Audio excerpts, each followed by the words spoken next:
СДСМ и ДУИ и да ги спојат гласачите ќе им недостигаат речиси 8% за да го стигнат ВМРО ДПМН.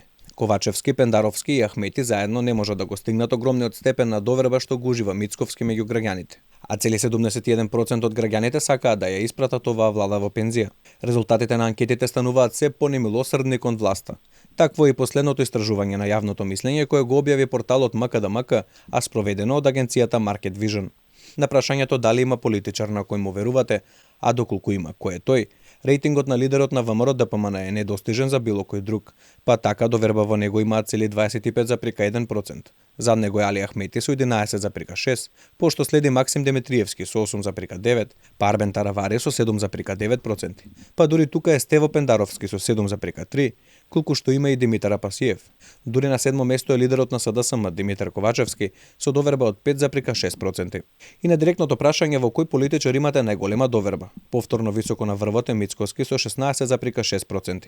На второ место е повторно Али Ахмети со 6,9%, на трето Димитриевски со 5,8%, на четврто место е Апасиев со 5,7%, а дури на петто место е Ковачевски со доверба од 4,9%. Слично е состојбата и со рейтингот на партиите. Во оваа анкета цели 27,2% од граѓаните се изјасниле дека би гласале за ВМРО ДПМН, ако изборите се одржат утре. За СДСМ би гласале само 10,7%, за ДУИ 8,7%, но веднаш зад нив е албанската опозиција со 7,7%, пошто следи движењето Знам со 5,5%, Левица со 5,3%, а за Алијанса за албанците се изјасниле 1,1% од граѓаните.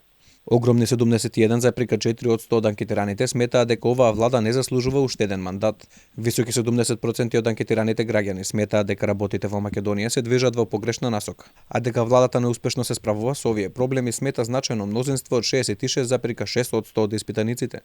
За граѓаните најголем проблем останува криминалот и корупцијата во државата, со 29,2%. На второто место инфлацијата, растот на цените и трошоците за живот 17,6%, невработеноста 14,2%, а емиграцијата и оцелувањето на младите 7,8%.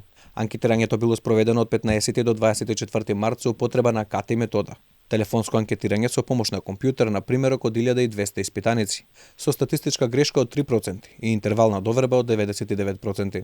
Примерокот е репрезентативен на ниво на Македонија според регион, пол, возраст и етничка припадност, според податоците за резидентното население од пописот во 2021 година.